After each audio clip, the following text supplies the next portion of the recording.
Tom, if you want to go ahead and introduce yourself, you should be mostly up to Yeah, now. sure. Yep. My name's Fuzz, and Fuzzhead. Tom, if you want, and I'm the gameplay lead for Squad.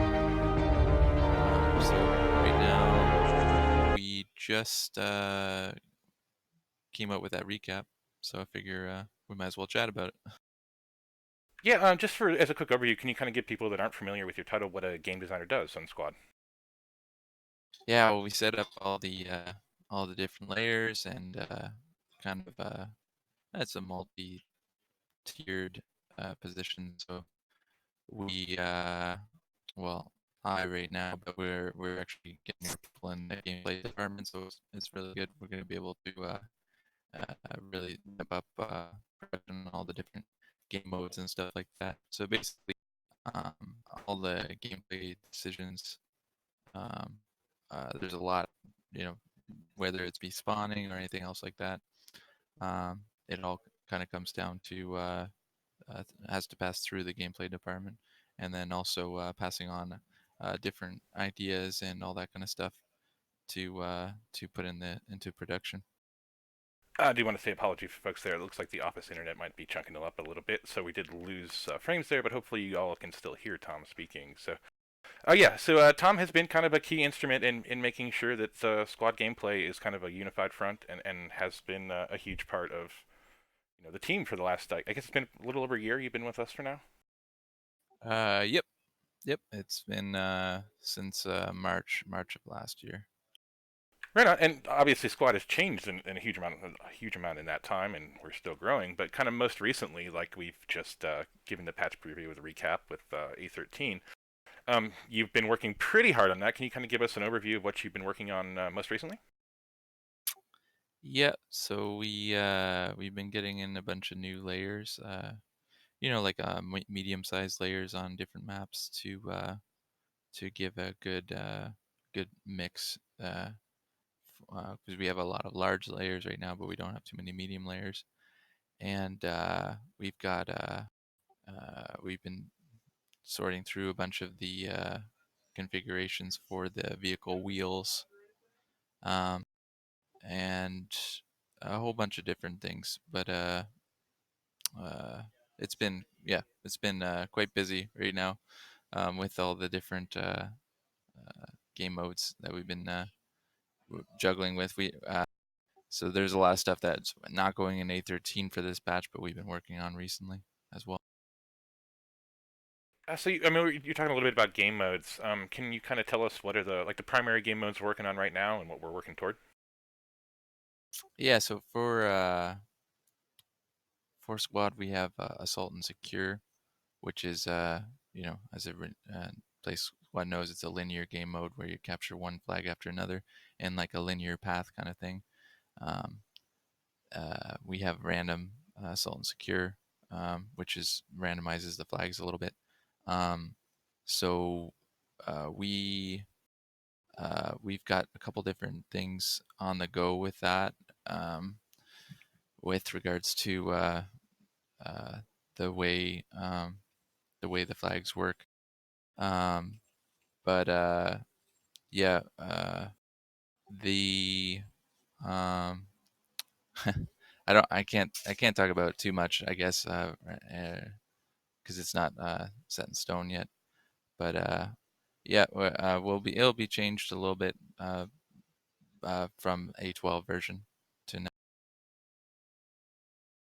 There was a question about competitive. I kind of lost it during the. I was trying to pop out the chat, but we're curious about competitive support, and I'm curious when you're building a layer, how holistically do you approach it? Are you looking for public play? Are you looking for competitive play? How do you find those challenges? Hey, yeah, for sure. We got we tried it. It's difficult because there's a lot of different types of gameplay and player base in squad. So we try to kind of find a middle ground there.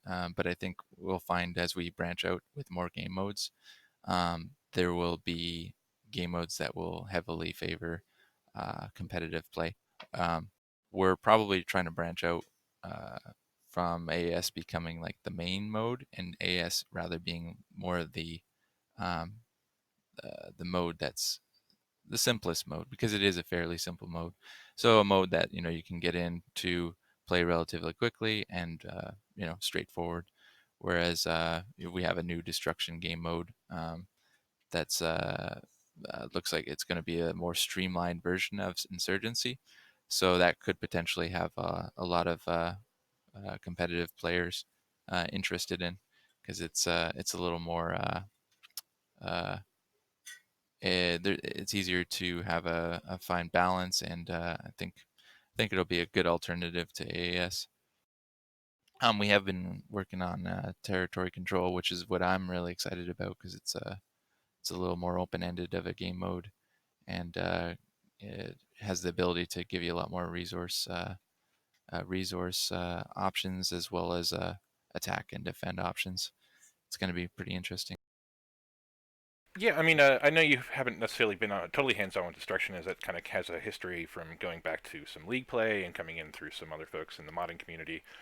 Can you kind of highlight some of the destruction, or yeah, the key differences between destruction and AAS that people might not be totally aware of?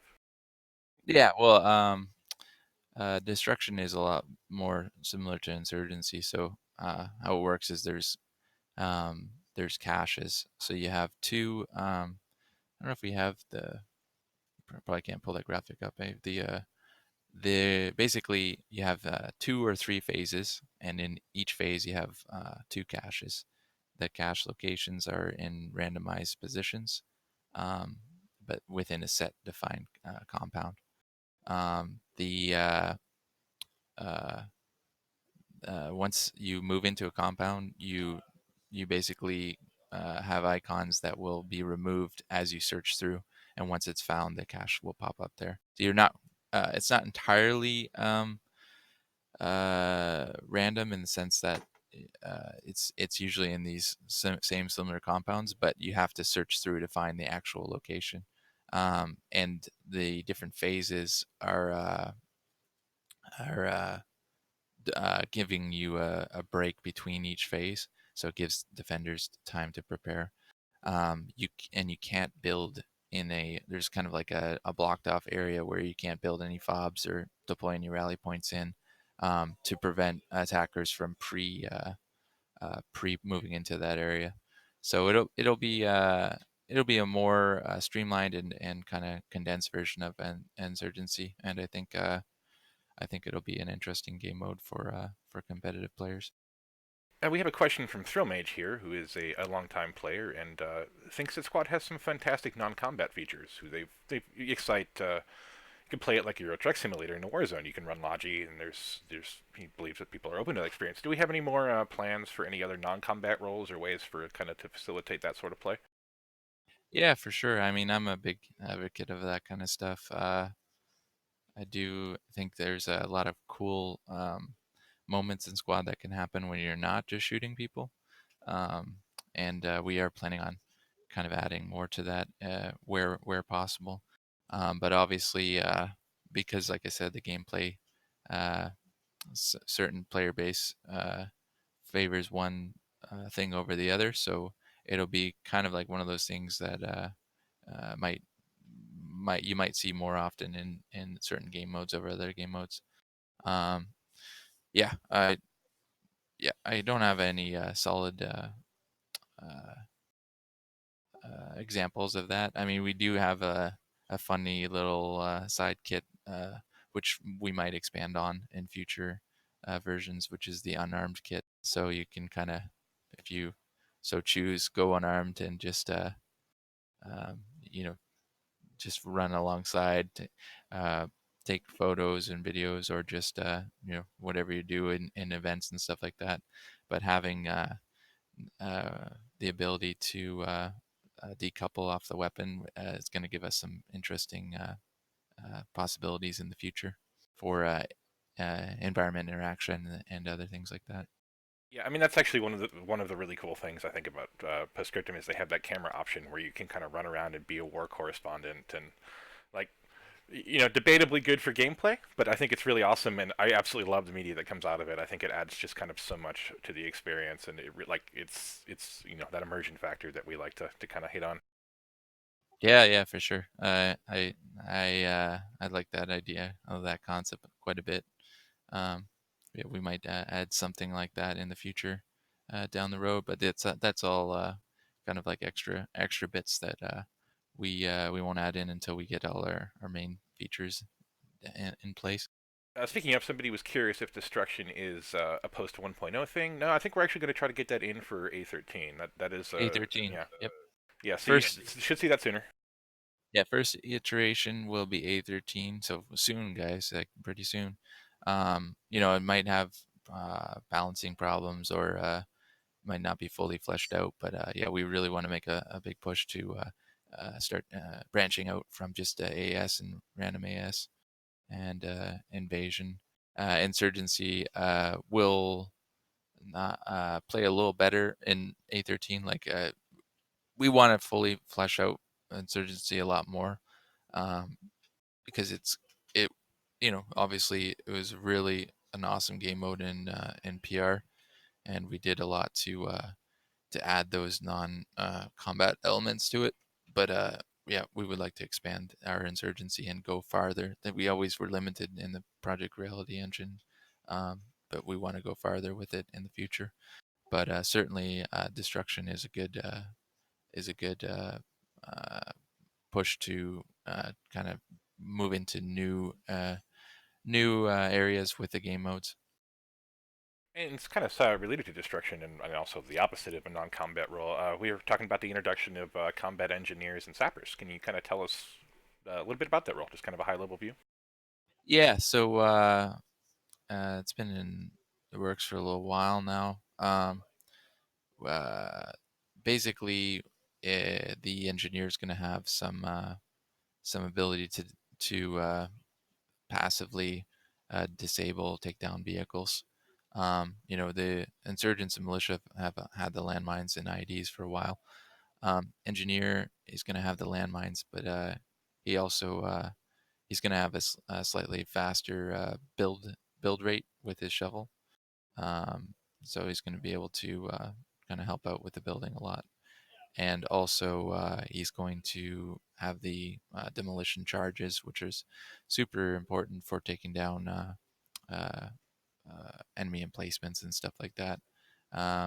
We're gonna in A13, it's gonna be a little slower to take down emplacements with the shovel, along with you have a different animation now for taking down animation and sounds and everything to when you right click on emplacements, you yeah, it actually looks like you're taking uh, down something rather than just the same animation. So that's going to be neat. But basically, engineer is going to be able to put demolition charges on emplacements and take them down.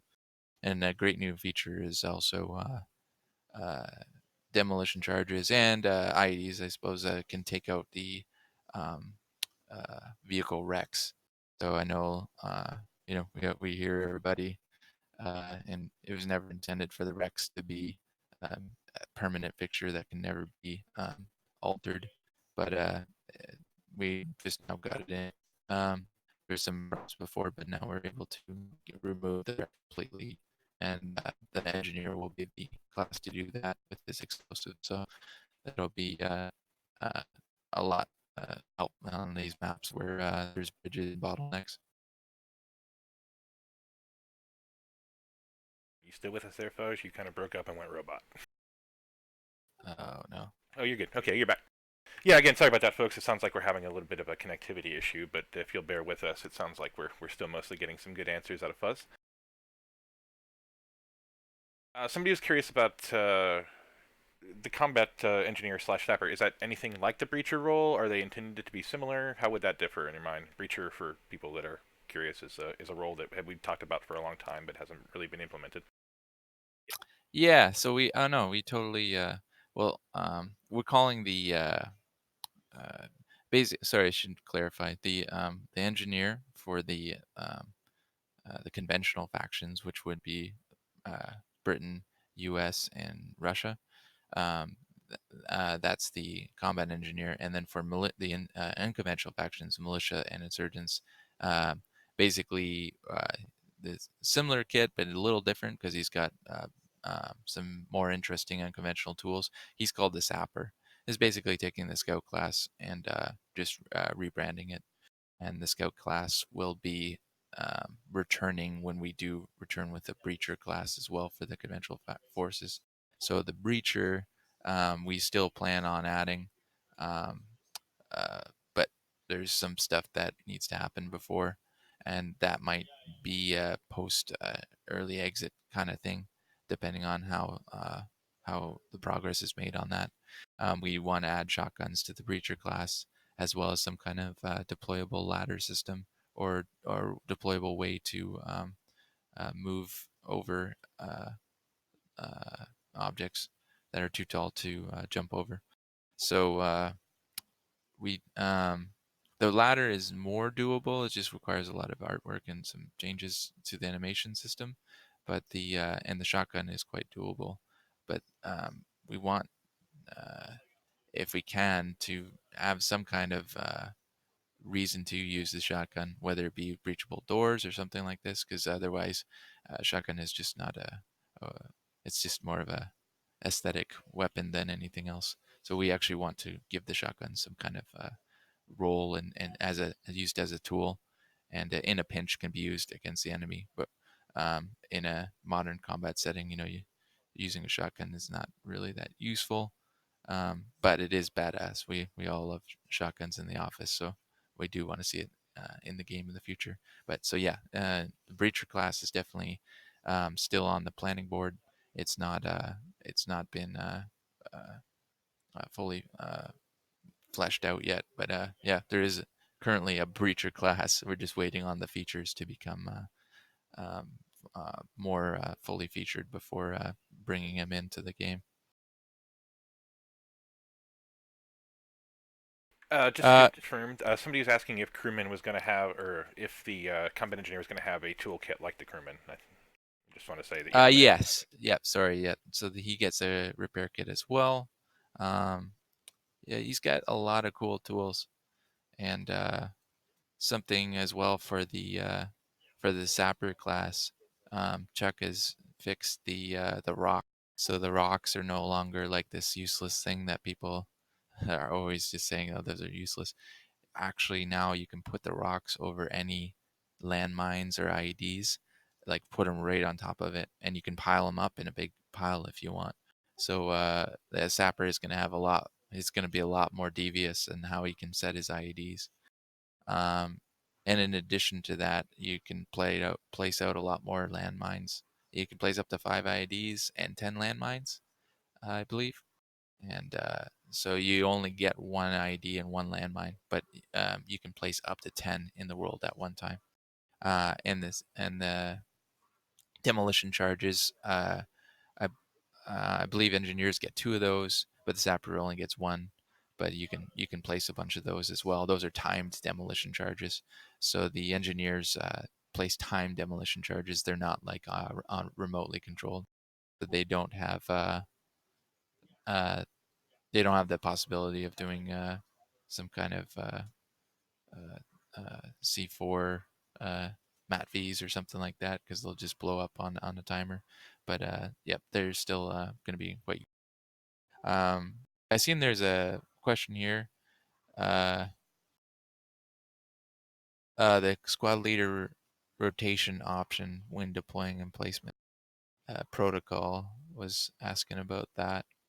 So yes, it's not going to be the mouse wheel though. It's just going to be the lean right and lean left keys, as well as your arrow keys on the mouse or on the keyboard. But yeah, you'll be able to rotate your emplacements now when you're placing them in A13.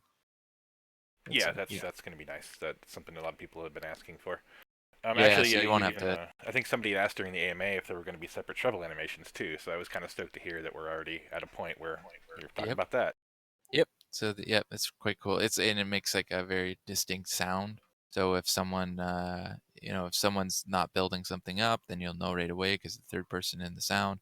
Or if an enemy's kind of like chipping away at something on the edge of your defenses, you'll kind of hear it in the distance. So yeah, you can't really be as sneaky breaky with the shovels anymore as you once were. Since we're on the topic of kind of destruction still, and another new feature coming in A13 is tracks and wheels will be destroyable. How are we looking Yes, forward yeah, to seeing those interacting, and how do you see that like mechanic of component damage changing? yeah. So it's awesome. It's by far probably the coolest feature we've ever introduced in vehicles in terms of like the looks and feel of um the it's still there's still a little bit of issues because there's a lot of factors that go into doing such a thing uh, because like we whenever you pop out a wheel first of all the animations look badass like the wheel goes kind of like in this flat like really screwed up looking state, but it also drops the suspension down um, and but because in our game it's you have a lot of dynamicness to it, so you can hit each wheel, and on an eight wheel APC, you could have some wheels out, some wheels not. So you get all these kind of weird problems where if you're repairing wheels at different states, they pop in back at different times, and you can flip vehicles and all this kind of stuff. So we've had to debug a lot of that, but uh, thankfully, we have some really good programmers here, so I think most of the issues are all resolved. So that's going to be hella cool in the next version. Tracks, when a track goes out, you're not going to be able to drive. You're just going to be able to spin in circles. So tracked vehicles are going to be at a huge disadvantage if they are to get hit in a track. So that's a big game changer when it comes to any tracked vehicle. The Bradleys, warriors, and all the tanks. They're gonna have to be cautious about that. And wheeled vehicles, it's just really cool to shoot out a technical or a truck's wheel and see it go flat and stuff like that. It's really looks really, yeah. You guys see, there's a whole bunch of questions here. Before we get to some of those, I did want to ask, how are the repair kits going to affect vehicle speed and repairing from tracks? Is it still going to be like a maximum of 50% where they have to go back to a repair station? Is it very similar to other components that way? So repair kit is is still only going to be able to repair the hull up to, I believe it's 20%, 25%. Um, but the other components, it's uh, basically any mobility component is going to be able to repair it. The light vehicles, you can repair your engine back to 100%, like the Logi trucks and Jeeps and or technicals and stuff like that. And the wheels you'll be able to repair back to 100%. Um, see, as long as you can get a repair kit to a vehicle, you can pretty much get it back to 100% mobility. So um, yeah, we weren't quite happy with the way vehicles got left in the field, like uh, completely disabled.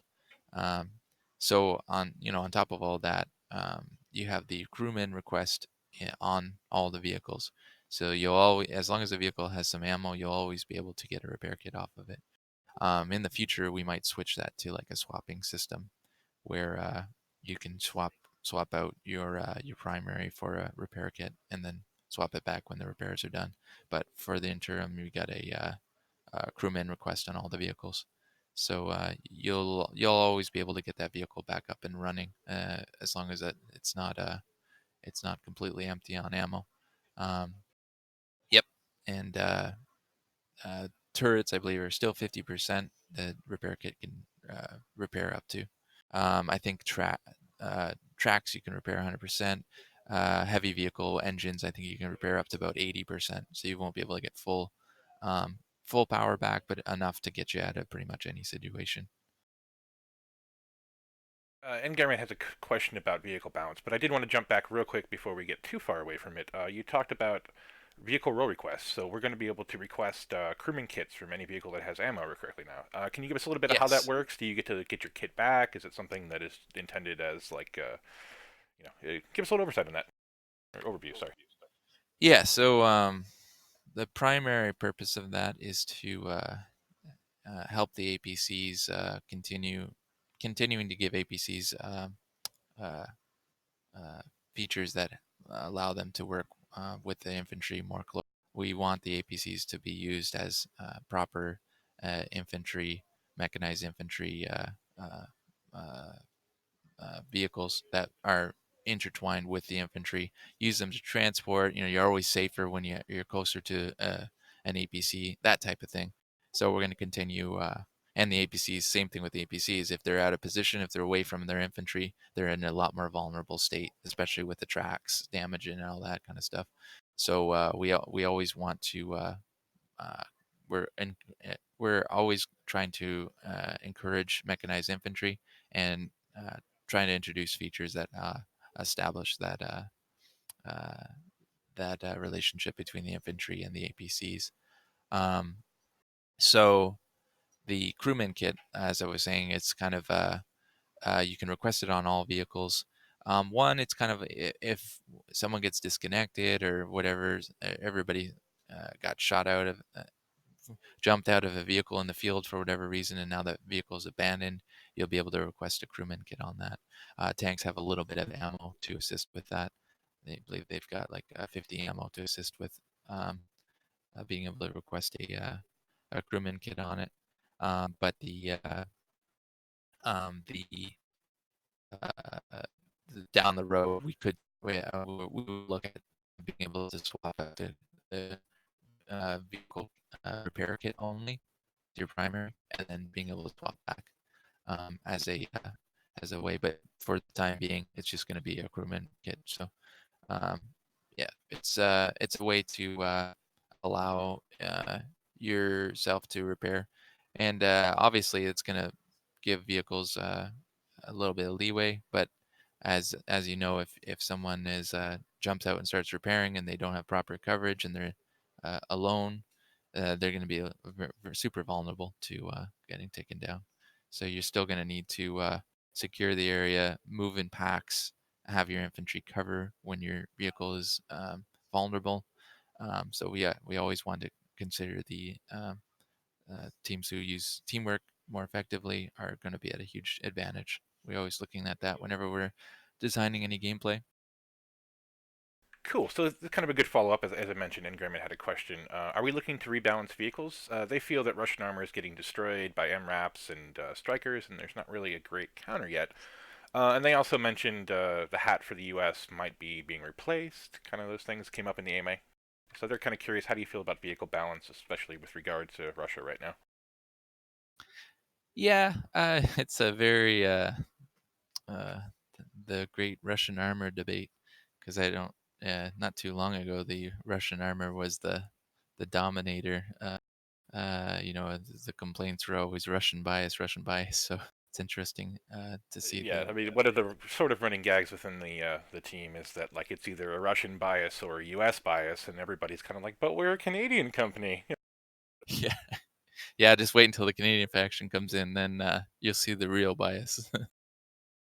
Yeah. Um, the Definitely we've seen everybody's concerns about the Russian vehicles. And yes, it is disappointing we're not going to get the BMP in for A13. It's on its way though, and the guys are doing a really good job with it. So yeah, the BTRs will definitely have some buffs to them um, in the next version. But I think beyond that, um, we want to emphasize that the vehicles are not really uh, in real life as well as in the game are not really meant to go head to head, just fighting each other, right? So it's so you're BTR is not supposed to go after a striker alone and try to take him down. It's it's meant to support its infantry, and if you can get your infantry uh, to help out with the striker, that's like your go-to method of dealing with enemy vehicles. Um, but definitely the BTRs overheat on its main weapon is being greatly reduced to be more uh, closer to real life counterparts. So basically, you're gonna be able to sustain that higher rate of fire for longer. So that's gonna affect its performance against a striker, and that's the BTR 82A, as well as the BTR 80. But yeah, they're going to be getting a spandrel in the next version, which has a um, 5 rounds with the Concourse missiles, which are not as powerful as the Cornet, but they're still quite deadly. So that's going to be a pretty good uh, mix thrown in there to counter some of the ATGM capability of the Bradley. Um, which is the I think is the main concern when people talk about the balance is that the U.S. have a proper IFE with an ATGM, and the Russians don't have that yet. So yes, we are working on the BMP, and as soon as it comes in, you'll probably see a lot less um, talks about the imbalance. But we're doing our best right now to uh, balance out the layers so that the Russians are an advantage. Yep, there's a lot there's a lot to go into dive into there with the details, but basically we are aware of the perceived imbalances as well as there could be some legitimate imbalances, but we're not trying to totally swing in the opposite direction. So it's an ongoing thing. Kind of within the same realm, the MATV coming with a tow variant. That was kind of a surprise, and somebody had said they called it about 2 years ago, which was kind of cool. But how do you see that kind of vehicle fitting into the battleground as it stands? Yeah, for sure. That was something Chuck had made kind of on his spare time, and it was working, but then it had some problems, so we didn't launch it. So it's now fully working now. Um, you probably won't see that variant as often in the layers as the spandrel, but it's a good mix. Yeah, we're gonna not gonna try and do a 1-to-1 ratio with those, and it's that vehicle's got some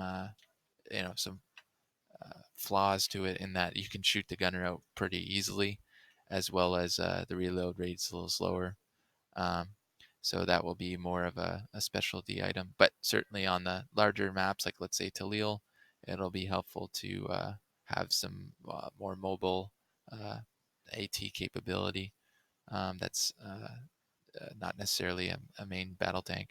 So it's not effective whatsoever against infantry. You only got 6 shots with 6 tow launches, but it'll be a good weapon to use to deny enemy armor access. Viper 3369 wants to know armored game mode, 12 versus 12 tanks on Gorodoc /Eho /Talil, having been inspired by the recent release of, or testing, I should say, of the postscriptum armored mode. Any Yeah, plans for an armored game mode in the future, Tom? yeah. I think I mean we could just make a layer with it. We've we've done these things in the past. I've done these things in the past with Project Reality. You really got to think carefully about the about the way armor modes work. Like, they probably work a lot better as a one life mode. Respawning vehicles. Um, it's just it's an interesting problem there because without infantry, the vehicles are the support for the infantry, and without the infantry, you're missing a huge chunk of the game, like 75% chunk of the game. So you got to really make the armor mode compelling.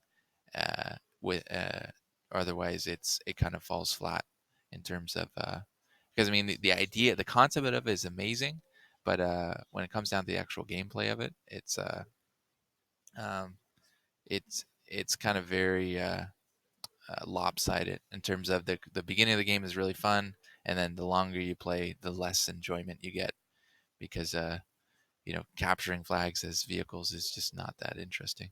So I think what we're gonna do is we're gonna think carefully on it and and make our own kind of variant of a vehicle game mode. But I think uh, it will be quite different than the standard AAS, because just sticking a whole bunch of tanks on an AAS layer and calling it a vehicle mode, I don't think that's what a Postscriptum has done, but I've seen that done in the past, and it doesn't.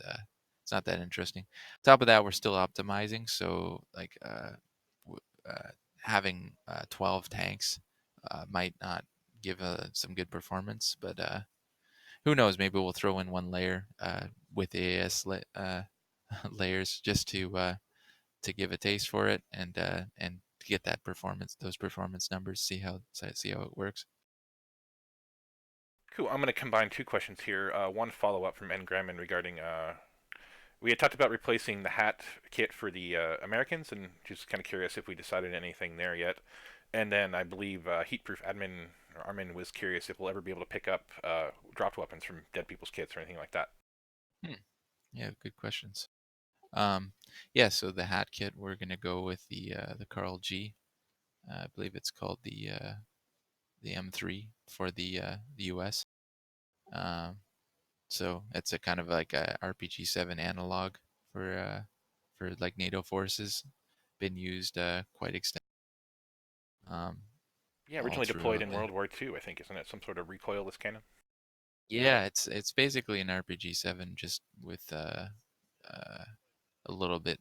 The round is inside rather than exposed, but it's an awesome little um, and it gives us a lot of variance with the different types of rounds it can use and stuff like that.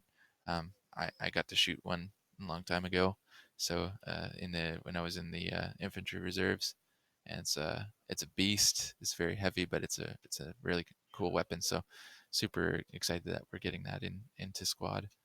Um, it can be used by a lot of the different mod factions as well. So that'll be great. Um, I know we've toyed with we've had the javelin asset built for a long time now, um, which not necessarily going to throw away. We might use it as a fixed emplacement, or down the line some kind of special option that's available in certain scenarios. But the top-down attack and other the javelin can hit targets way past 2 kilometers. So in order to accurately portray that in the game, it's quite a deadly beast. So to make it just a like a dumb fire weapon is wouldn't be doing it justice. So uh, we're for now we're shelving the javelin until we get a proper system for it and find the right way to balance it, whether it be restricting it on certain to certain layers or other things.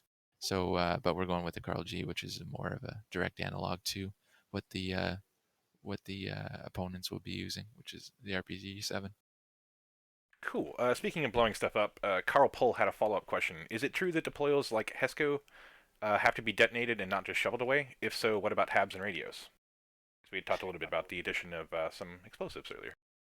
Yeah. So no, you're still going to be able to shovel down HESCOs and other things, but it's going to be a little bit slower with the shovel. So you're if you're calling in an engineer, it'll be probably a good. In the future, we might change the way fobs work, where you will be able to uh, disable a hab, for example, but you'll have to call in an engineer to completely take it down. So you'll be able to take it down to like a damaged state, but you won't be able to finish it off until you get an engineer to come in. That's not in A13, however, but definitely the engineer will be quite useful for taking out emplacements, just because it's just a much faster way to do it. Are you still with us, or did you robot out again? Um, Hey, oh yeah, okay, we still got audio at least. the connection is so bad today. Everybody's trying to download their repositories, I suppose. Yeah, I guess that. We are having some inclement weather up in the Pacific Northwest, where both Tom and I are, so it might be related to that. We've been getting some kind of surprise snowstorms that nobody was prepared for. So again, we apologize. We're going to try to keep pushing through with the difficulties, but Here's a good question from RBN Pliskin as kind of a follow-up to Fobs. Have we considered anything like distance-based spawning timers?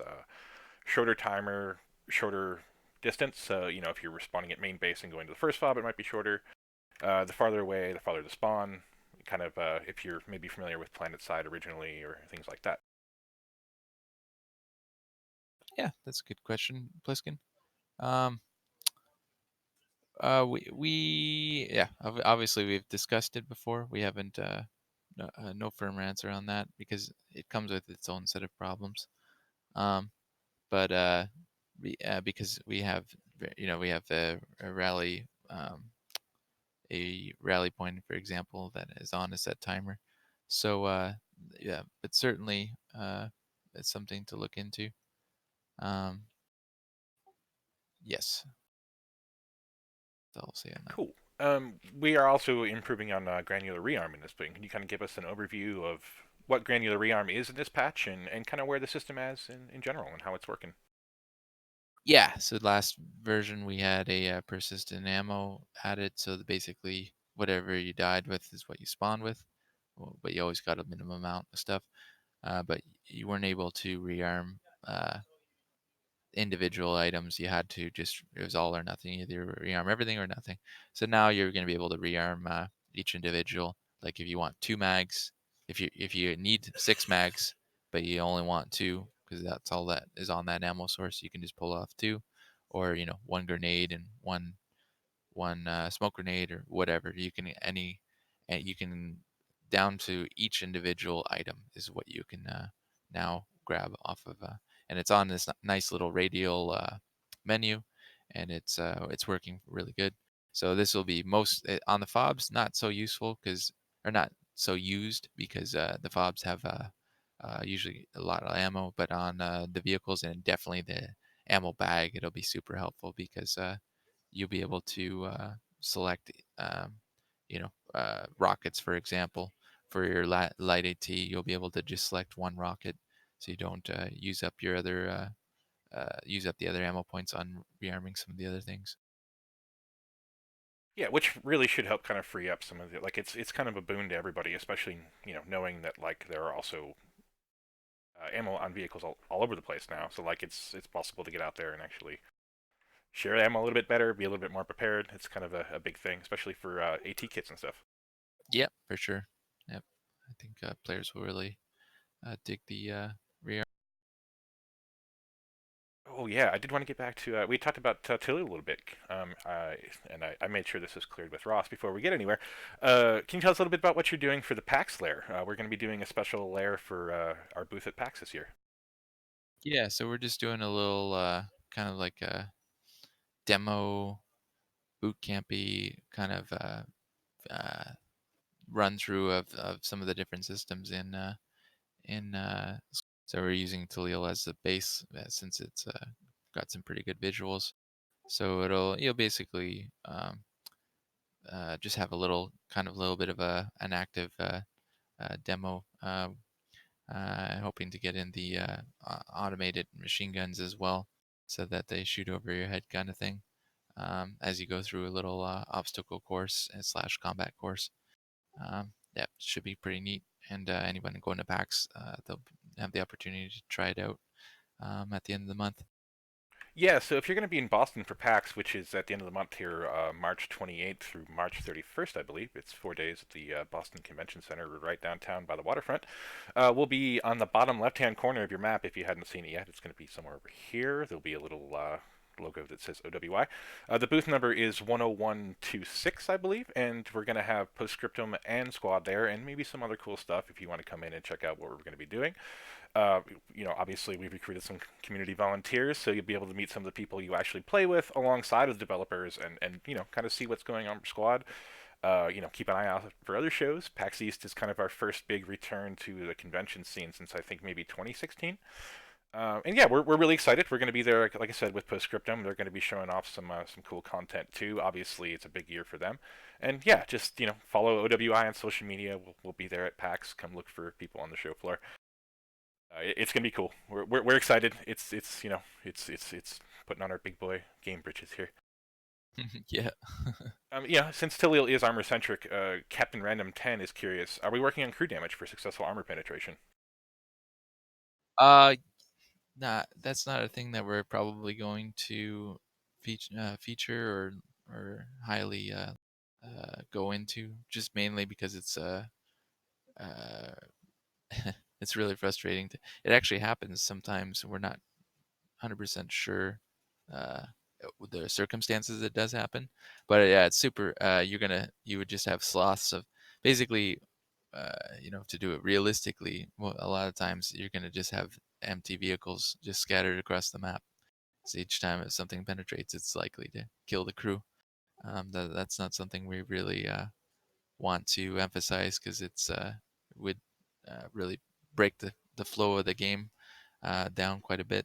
Um, Not to say that's not something that mod couldn't easily do, because it's doable. But to do it right in terms of getting the what you want it to achieve for the gameplay purposes, it would be quite hard because yeah, like I said, you would just have a lot of abandoned vehicles all throughout the maps, and probably dissuade a lot of people from even using the vehicles. But not to say we might not have some extremely unlikely case that it wouldn't happen in the future. But yeah, it's not something we're going to focus on. Ooh, as a follow-up, Viper3369 is curious. How about leaving vehicle damage and running people over? Not in spawn, obviously. Can actually answer that myself, and you might have some more input on it too, Tom. Leaving vehicle damage is a thing we definitely want and are trying to get in. It's something that Sergeant Ross, my direct boss and former game designer, now customer experience, has been adamant about for a very long time. And there's actually been a lot of work going on behind the scenes with Ragdoll recently, which does kind of relate to that. So yeah, there should be, whether it makes it to 18 or 19 or not, I can't confirm right now, but there should be some vehicle damage from hitting people. There should be maybe some ragdoll effects. And yeah, we should start seeing vehicle damage from leaving vehicles, and certainly you're going to want to be a little bit more careful about how you drive around at that point. So Yeah. Yep, we definitely want all that stuff. I don't think it's been worked on in A13 yet, but yeah, that's something, one of the finalizing things for the vehicles. We don't it's not final. yeah, Um that's kind of one of those things. It's still an ongoing, and it's definitely like as we optimize and get more into it, we can get more of those features in, and that kind of ties into Heat Performance question here about how is the engine upgrade going, and are we getting closer to 100 players? The engine upgrade's going well. I mean, it's still, we're still integrating it. We're still smashing bugs. We're still making sure that things like Linux servers work, and we're getting there. We're getting into testing. We're trying to get there as quickly as possible, so you guys can help us find the remaining bugs and get it out to you. Like it's still one of those things where the engine upgrade, we're going from 4.16 to 4.21, so we're integrating a lot of the new tools. The trick is it's going to be an ongoing process to kind of keep optimizing. It's something that we've been doing a lot of. Like it's we go back to old maps. We've been redoing lighting. We've been trying to make sure the polygons and LED counts come down. And that's part of like what plays into getting an armored layer going too. Is like we need to be a little bit more performant so we can add more tanks so you guys can have the armored layer kind of things. And that's definitely a thing we're pushing for. Whether A13 will be capable of running 100-person servers or not is something we're not really testing right now. It might get there. We want to make sure the servers are stable and playable before we do anything like that. And that's kind of our main goal. Obviously, we're still going for 100 tanks, choppers. All of these things kind of depend on 100 players to really kind of keep vehicle balance, and we have that mechanized infantry focus. And I think Tom can really kind of give you an overview of like how we intend to incorporate those vehicles into making sure that that balance stays. I yeah, mean, for what sure. does 100 players look like to you in a mechanized battlefield squad right now? Yeah. We won't have too many more vehicles added onto what you have now. Um, Obviously, the helicopters are gonna, 1 to 2 helicopters per large layer. Maybe 3 on some largest layers, but typically you'll see 1 or 2. You might see, one more tank added, but you'll probably just see an additional APC on most accounts. So the main thing is right now you don't have those extra boots on the ground that you kind of need to get a proper all these extra things like recon and proper defensive squad set up and setting up rear fobs and stuff like that. We are where you're kind of thinned out. So most servers running 38 or 39, having those extra 10 or 11 players would be a major benefit for um, the indirect support elements. I just want to answer a couple quick questions on. Yeah, go Um, for it. Viper said, "Is that going to be in the final game regarding the PAX layer?" We want to include a tutorial layer or tutorial uh, map or it's kind of a guide. So this is just a little bit of experimentation with that. We're hoping to get something a lot more solid and purposely built for not for a convention, but rather for a new player experience when they first load in the game. So definitely, we're going to be diving more into that as we get closer to early access exit. And then somebody asked, the Rocket Techie getting some love, and absolutely, yep, it's going to be a little better next version. Chuck did some awesome work on it yesterday or the day before, um, tweaking it out to be more useful. So hopefully it's not OP now, but yeah, it's going to be a lot better than it was before. Um, and then there's something. Am I still good on the VoIP? Yeah, you sound good. Okay. So this, it's annoying that there's connection issues. So there's they're talking about uh, armor component ballistic simulations get any more advanced. Is A313 pretty much where that it being is almost finished? Yeah, I mean that was the last major component that we wanted to add is the wheels and the tracks. Um, the vehicle handling and stuff like that is still ongoing. But yeah, those are the last major components.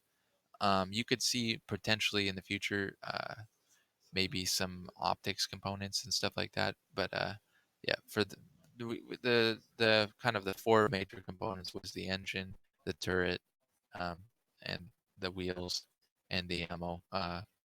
Those are the four major components that we had planned, and we do have some additional ideas for future components, but those are the main ones that we're going to be sticking with. Here's a good one from Magnus Thread. Are we planning on any more 1 to 2 person vehicles, quad bikes, things for U.S. Russian soldiers? And it was a little bit of a follow up to that. I just lost it. Hold on. L. Romstein was curious. Will enemy soldiers ever have the ability to drive the opposing team's vehicles? They think that a U.S. soldier should probably be able to drive a techie, for example. Yeah,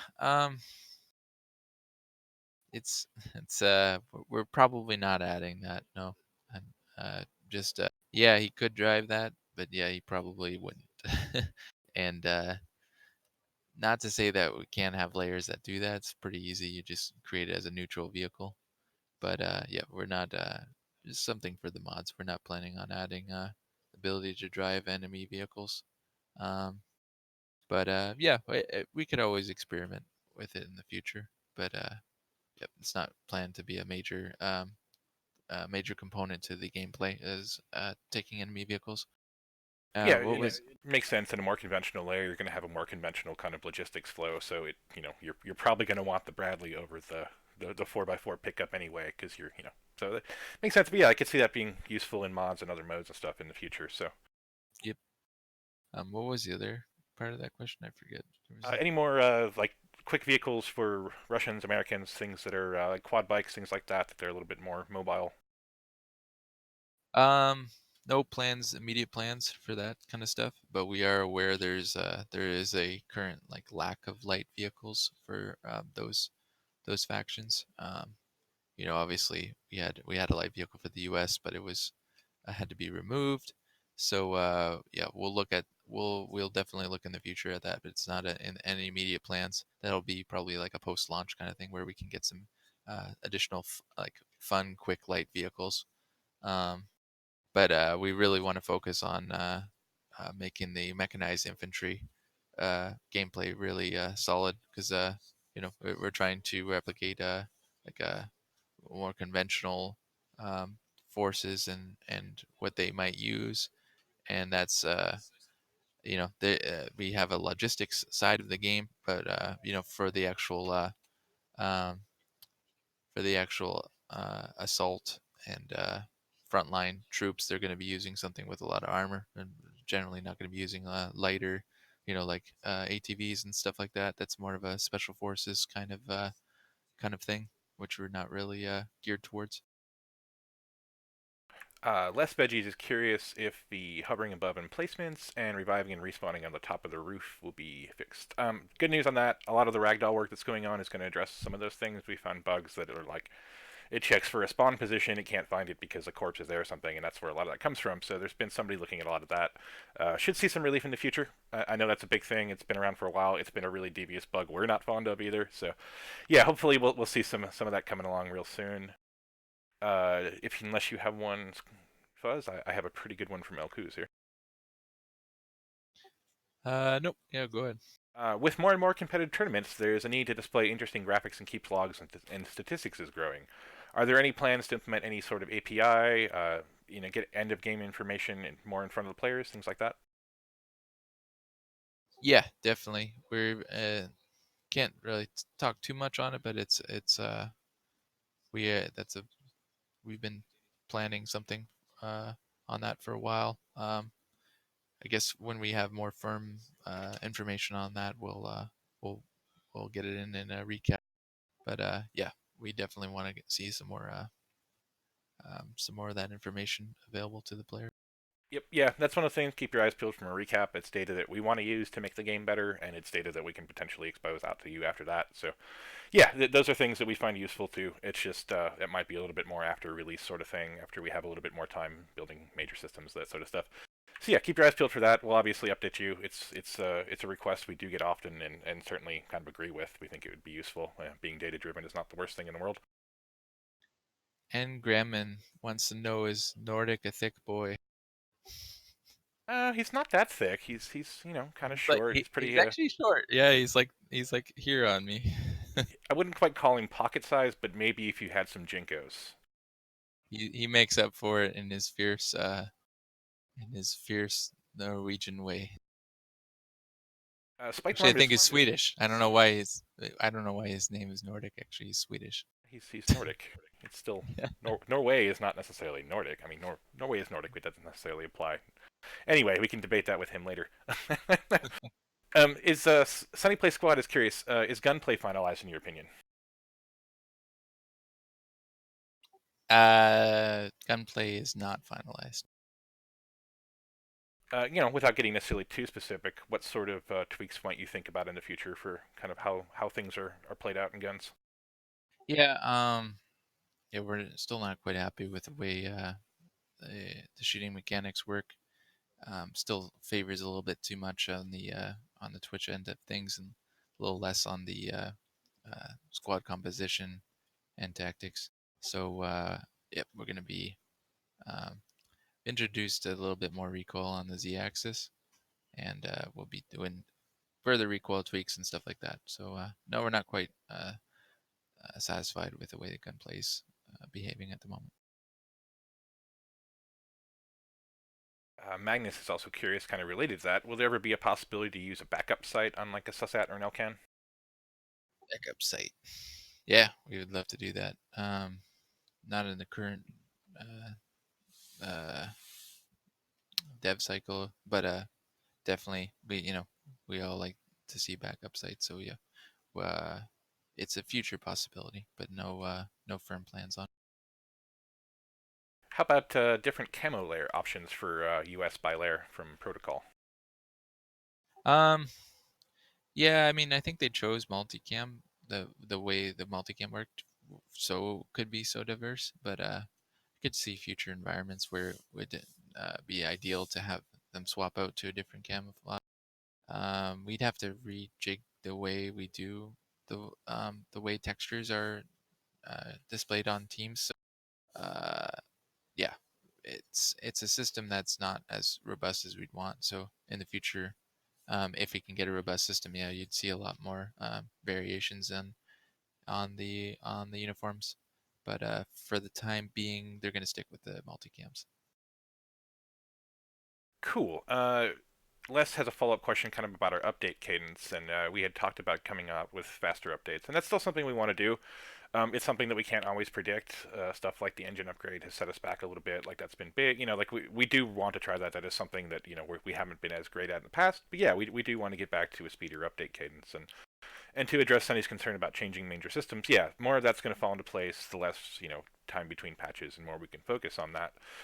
In the case of changing gunplay, I do want to remind you guys we are at alpha. We're going to go to a beta. Those are things will be more locked down. But for the meantime, yeah, there's going to be bugs, and we're still going to be changing some like major components. Obviously, we're still working on helicopters. Those things are major systems. So yeah, things definitely going to settle in more as we get through beta, and then once we hit releases. So yeah, we shouldn't be major changes like that too much anymore. But we're still growing. Stuff like the animation system. We're still reaping benefits from like that. So like you never know when you know what cool stuff's going to come up too. So yeah, it's all kind of an ongoing process, but like we're really building a really strong foundation that we're happy with, and like you said, it's coming down to things like recoil tweaks rather than building whole new platforms and new animation systems and things like that. So yeah, hopefully you're going to start to see a lot more consistency in us, and we are really trying to kind of get to there. It's been a challenge sometimes, but these are things that we're trying to address internally by adjusting our infrastructure, getting better testing policies, introducing things like universal testing app and squad, that's squad public testing, and really trying to make sure you guys are actively involved and getting more out in front of you. So hopefully you'll see that kind of trickle out more over the course of the year, but that is still one of our goals, and we are trying to get there. Yep, for sure. Yeah, I would love to see a faster game dev cycle. Hopefully, we're gonna as soon as the A13 launches, we'll have a couple patches, and then there will be a shorter turnover for the next version because it's planning on being more of a balancing release than anything else. So after A13, that's our engine upgrade, and then we'll get in some stuff that we didn't get in for A13. That's the plan, anyways. Yeah, and we've really approached A13 as primarily about the engine upgrade, so a lot of the content there is like, I don't want to say it's bonus content since it's content you'd be getting anyway, but it's been developing to be kind of a more broad patch than we anticipated, and I'm kind of excited by what's going into it. Yeah, for sure. Yeah, there's a lot of cool stuff added in that should be. How do we feel about the implementation of community-made mods and maps, such as the Canadian faction? Well, I mean, I would love the Canadian faction to become a real full-on faction. They're, I think they're doing really good work. So I don't think, yeah, I'm not sure the final plan, but for sure I'll be one advocating hard for it to become a full-fledged faction once it's far enough along. Yeah, no, yeah, we're kind of working on, and we're trying to find some avenues to make things like that possible. So kind of stay tuned, keep your eyes out. Obviously, there's some really amazing mod factions out there in progress right now. The Aussie team just started. There's the French Foreign Legion. We've seen South Africa Corps. There's a lot going on. The Canadians are amazing. If you guys haven't seen their most recent trailer, do go watch that. It is kind of it's epic. I mean, they're doing a really good job, and yeah, that's content we would love to see. If possible in squad, if not possible in front of as many modding fans as possible. It's really amazing. So you guys should check that out. Same with troopers, same with Squad Z. These are really sterling examples of the modding community and what can be done with kind of the squad framework. And yeah, these guys are just straight up kicking ass. So totally recommend checking them out. There's a couple new mod servers out there this weekend. I know the Playground is running. Fury Gaming has been running one. Yeah, just keep an eye out. There's people doing cool stuff in the modding world. Yeah, Ren, he's been working on that Trooper, so I'm gonna be looking at it this weekend, getting in some playtime on it because there's a bunch of new features I got to check out yet. Been so busy in A13. Yeah, this weekend is a good time to check out all those mods because Squad Z got a ton of new updates and yeah, those mods are looking awesome. I'm Yeah, excited to play them. Squad Z has been through two large updates. I think they did the Radiant update, and there's one out now that is up to date.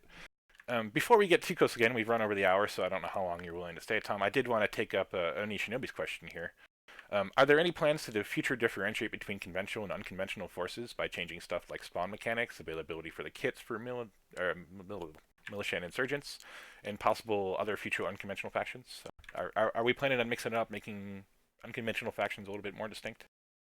Yep, for sure. Next version, they're gonna have.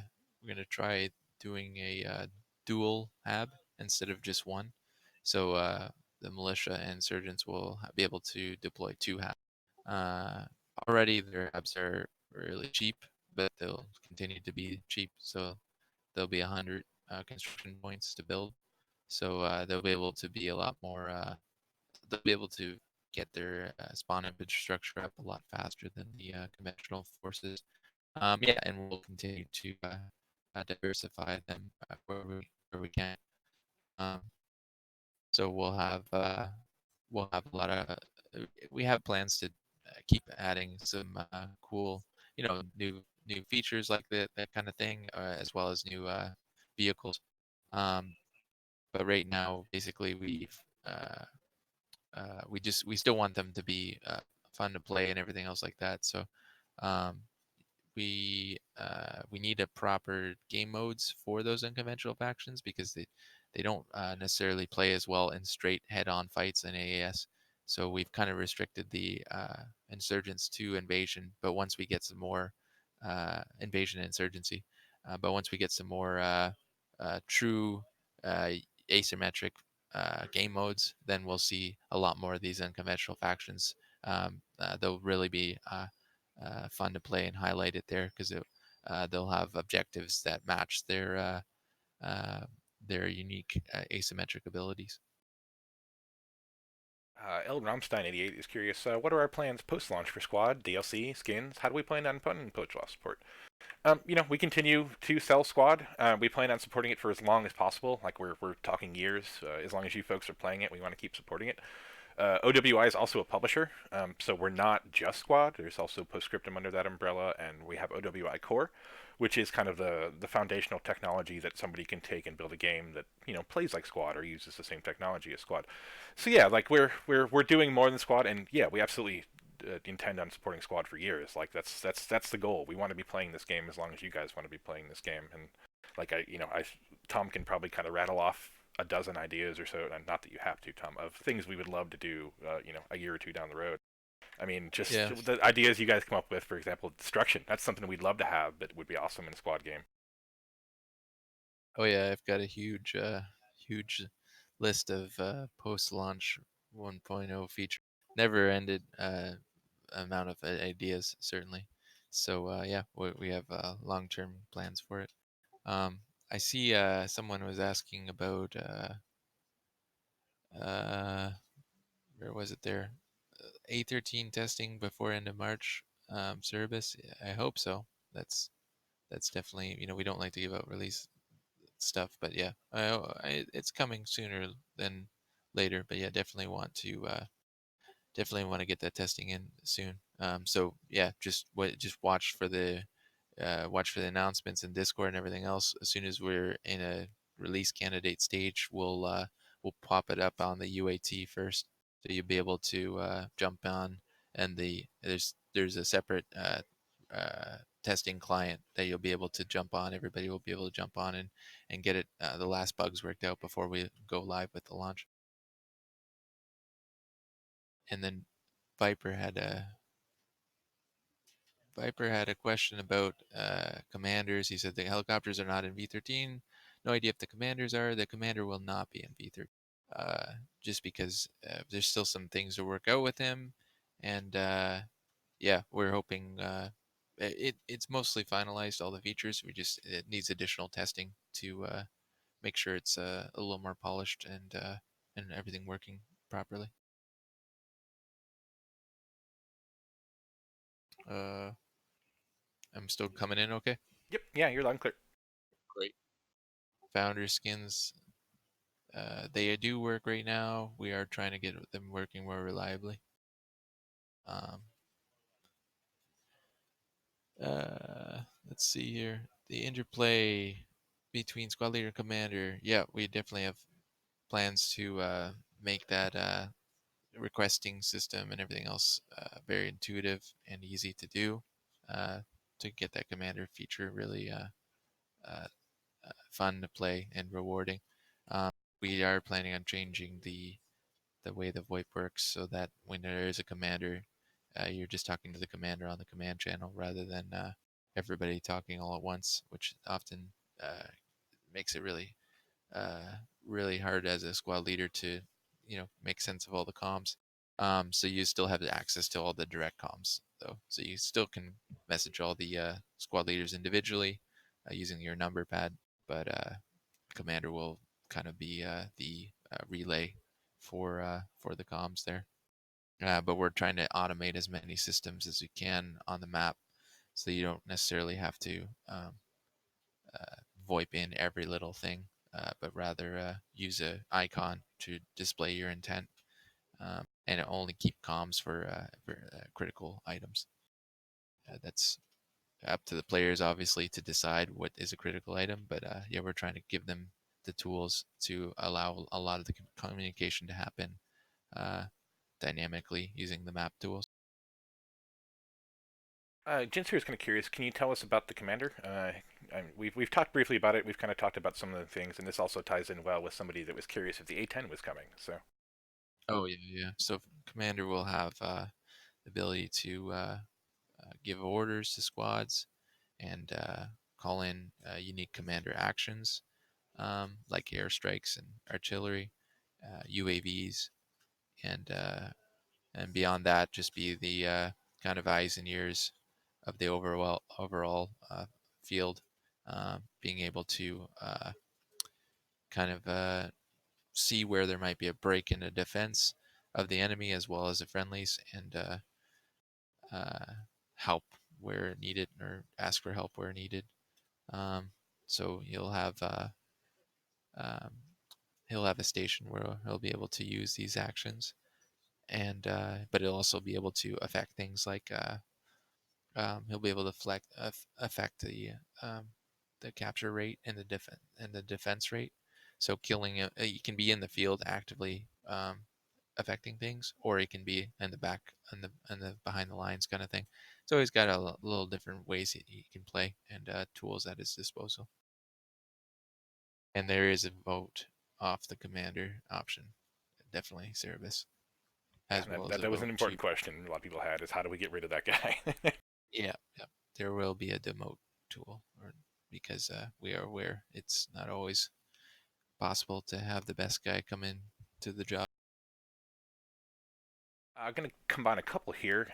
People are curious, what changes can we expect to see for AAS? And immediately, I'm going to have to go into ticket bleed a little bit, I imagine. Yeah, we're not sure if we're gonna have ticket bleed in A13. Uh, SWC has done some interesting things with the ticket bleed. It's uh, it's a uh, it's a unique problem because too much, and you suffer the King of the Hill syndrome, where there's no purpose to the game other than capturing the middle flag, and then too little, and then the squad leaders feels there's not enough advantageous to push it, and they want to defend, so their primary job is to prevent uh, the rest of the team from attacking, so that they can shore up and defend, and that's how they can win. So yeah, there has to be a strike of balance there. I think we're close to striking one up and trialing that out, but whether that gets in A13 or not, I can't promise. But yeah, we're definitely aware that trying to get some AAS balance there will help with the overall meta of that game mode. Um, Beyond that, we definitely still want to include the Fog of War into random AS. Um, so when we can get that in, we will get that in, because I think that'll help a lot with that game mode, making it stand out a lot more from the regular AS. Yep, and that's something we'd like to see in other game modes too, like territory control, fog of war stuff. So yeah, Yeah, it's a tool we want to have in the toolkit for use, and hopefully something that modders and stuff can use as well, and should trickle out pretty quickly to the SDK. I would hope. yeah. Territory control is going to have fog of war built in. So fog of war is basically you don't see um, the territories that are not attached to your territory. So in random AES, you won't see the middle flags until you are able to capture them. So it'll give a little bit of unknown certainty. So the rushing meta won't be as favored, because you won't necessarily know where you should be rushing to. So it'll favor more cautious advance, setting up defensive fobs in areas where you think you can have an overwatch over the enemy, and by doing that, you're curtailing the amount of people who always just rush to the center, get killed, and then they have no backup positions to fall back to, and that kind of really kneecaps their team from being able to have a good put up a good fight. So we not really a big fan of the King of the Hill kind of mindset gameplay. So we're trying to make game modes that don't favor that. Certainly, we might in the future have just a simplistic game mode though to scratch that kind of itch for just instant combat. Um, but it's there's a lot of systems in Squad that are um, uh, detailed enough that this kind of game mode is kind of simplistic for it. Do we have any? Do we have any? Go ahead. He's talking about competitive Squad to the general public. Yeah, there's going to be some future plans on that. So, um, yeah, definitely gotta wait and see for that. But yeah, as we move into like a more feature complete, we'll be ramping up on that kind of stuff, I think. Yeah, we might have a little something for competitive news a little bit later in today if all goes well. I still have to write an article or two, so hang in there. We'll have some news for you Cool. guys hopefully. It's coming. we hear you guys. We want to support you. Competitive is an important part of Squad just as much as public play and casual play. Like we want people to be able to play Squad. They want to be able to play Squad. So yeah, we're going to facilitate that. And yeah, we are really excited about stuff like SWC mod where people are looking for the best way to play competitive Squad how they want to, and then offering that experience. So these are things that, yeah, we want to continue to support. We started doing, I don't know if you guys saw the event post that went out. We're going to try to do like at least a weekly. We'll see how that works out. Highlighting, community events. So obviously, let me know if you want to get involved in that, and we'll try to highlight things like that. So yeah, there's support coming down the pipe for that, and we're going to kind of continue to grow. And that's kind of one of those things that somebody asked earlier. What do we have plans for post-launch? Well, we want to get into a live services mode where we are engaging more actively and doing more events and things like that. Where the world of Squad should be exciting. It shouldn't just be based on building new systems. We want to continue that excitement and interest. So, yeah, look for that stuff. We're talking plans. So hang in there.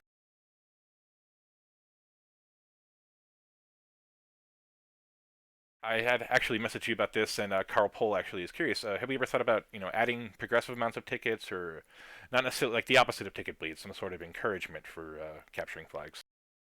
Yeah, definitely. That is an option we can go with. Uh, there's a couple different. That's why we're trying to choose a route that's makes the most sense. Um, there's an interesting dynamic in SWC that has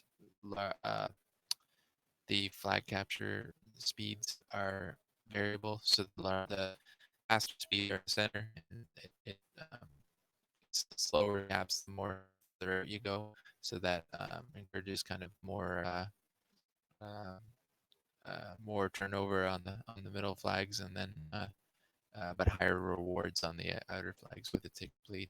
So yeah, definitely we could offset the um, offset the weakness of attacking, or the damage of attacking with greater ticket rewards. So certainly something we've discussed.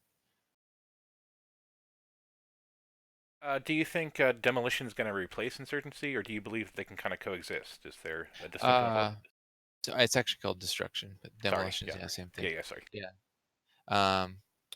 No. Yeah, destruction's way more streamlined, and not to say demolition or demolition destruction won't be able to uh, branch out and become a different thing, but essentially insurgency, the way I envision is a lot more larger scale and longer form. So like a longer form uh, game mode with a little more like a more non-combat elements. We just don't have all the features there yet to fully flesh it out. Whereas destruction is more the current iteration is more round focused, like specifically for competitive, so that you can play an hour and uh, swap sides and then play an hour again, same kind of map. So it's really focused on that kind of competitive kind of play that you see.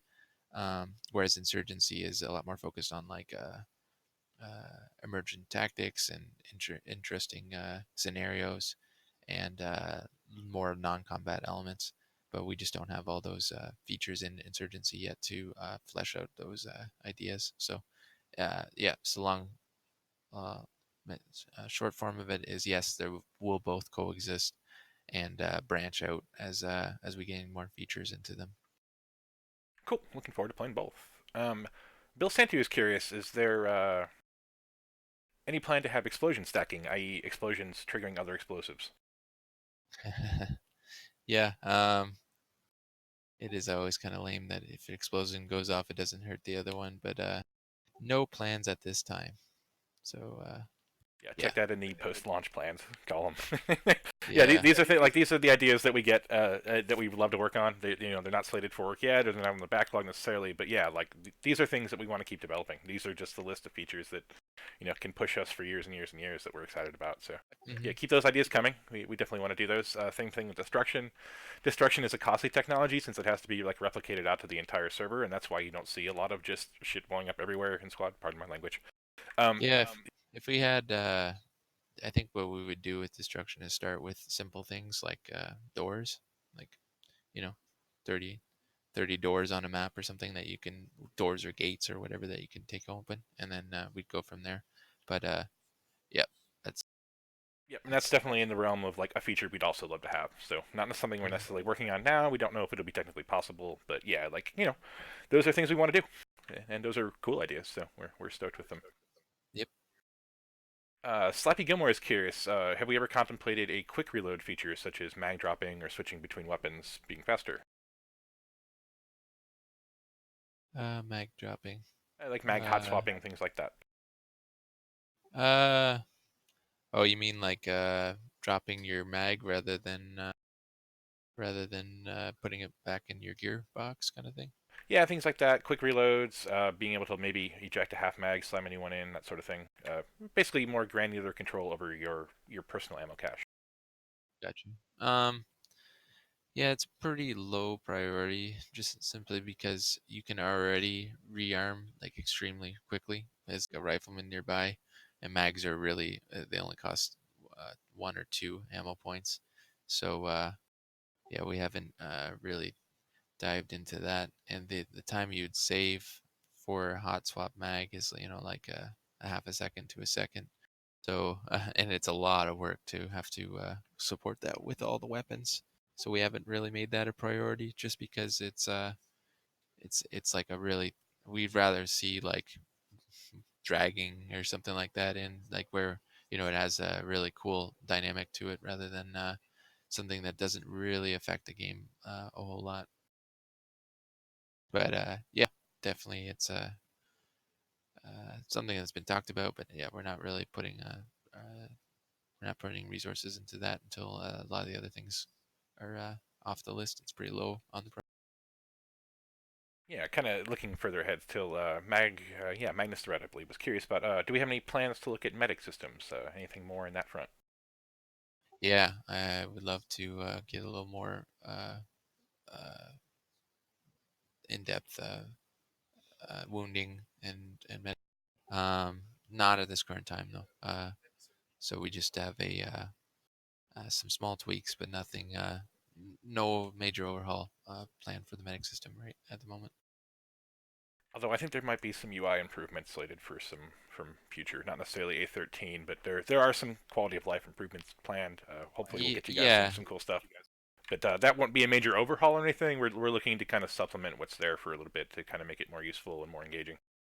yeah. So yeah, there's like that's what I meant, like small tweaks, like the right now the non-medic players often might not be picking up their buddies as often as you'd want to see. So we want to get in a system where you can call for a medic when you're on the ground, not just through VoIP, but through some kind of UI, and that'll give the in cap symbol on the downed player, so that um, we want to make it like a call out system, so it's not always all through your whole view if there's a lot of down friendlies. But if the down friendly calls out, then it's gonna highlight where like his position or his name tag, so that you're more aware that if there's a bunch of bodies there, there is in fact somebody still alive in that pile of bodies that you can go revive.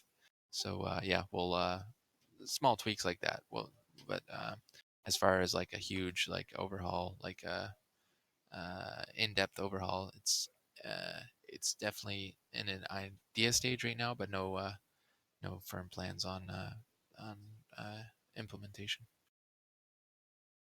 Right on. We've just about hit the 90-minute mark, so if we want to take maybe one or two questions, if you see anything in there that looks super interesting to you.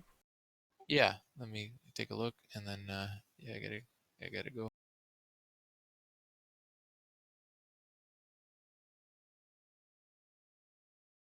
Yeah, Magnus follows up with expanding the medic system to something along the lines of damaged body parts, needing specific treatment, things like that.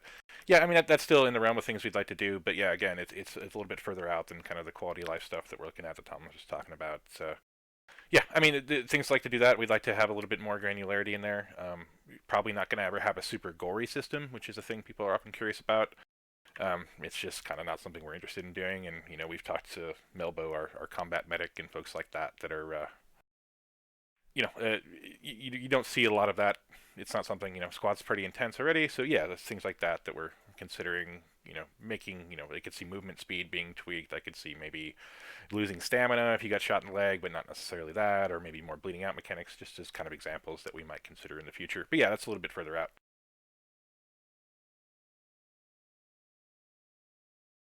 Are there plans to add any more factions? Stay tuned. Like you said, we're talking about that kind of thing. You know, there's room for growth in squad. Obviously, that's another kind of one of those things we'd love to continue to support for a long time.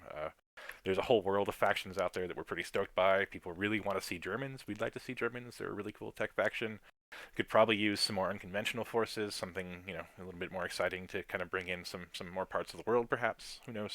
But yeah, we'll definitely continue to kind of evaluate factions and mods and stuff for inclusion and see where we want to go. For sure. Yeah. The random disconnects from the server is something we're looking into. Jo pop. Yeah, the random defects. We just got another server login the other day that we're kind of going through and analyzing. It is a bug we're actually focused on and want to get smashed. We're aware of it. We know it sucks. Kind of bear with us a little bit longer as we try to collect more data. If you are hosting a server, you see these things happen, reach out to Nordic. We'll take as much information as you can possibly give us. The C4 engineer timer detonated. Yes, Magnus, it is timer detonated on a 30-second fuse. So it's you place it and then you forget about it, kind of thing. Fire and forget on that. We chose to go the timed fuse route just because it's we're not intending the engineer to be exactly like the sapper class. He's not supposed to be detonating the things in ambush. He's just supposed to be kind of destroying things that have already been cleared by friendly forces. That's the intent, anyways. Yeah, which kind of goes well with the question earlier about how, it's one of the further ways that we're kind of differentiating between the factions where they have a lot of similar capabilities, but they often execute them in very different ways. And it's kind of one of the things that it's a good way of accentuating how they approach combat differently. Yep, definitely. All right, unless you got anything else, I think we can probably draw it up a little bit to a close today. I know we can get you back into A13 and working on getting that out to public testing as soon as possible. Obviously, there's some tech stuff in there that you're not responsible for, so don't blame Tom if it doesn't come out tomorrow. It's not coming out tomorrow. Don't worry about that. Thank you for joining us so much today. Obviously, we're going to be talking about PAX a little bit more, so pay attention there. March 28th through 31st, we'll be in PAX in Boston. Come by and see us. And if you guys kind of hang out for a little bit there, we have a brand new trailer cut of the What is Squad video that Lourdes has made for us. So that's going to be a special debut treat that only our Twitch viewers are getting. So yeah, thank you for coming, everybody, today. We're going to flip you over to that for a second. We'll probably do another one of these in about a month. Hang in there.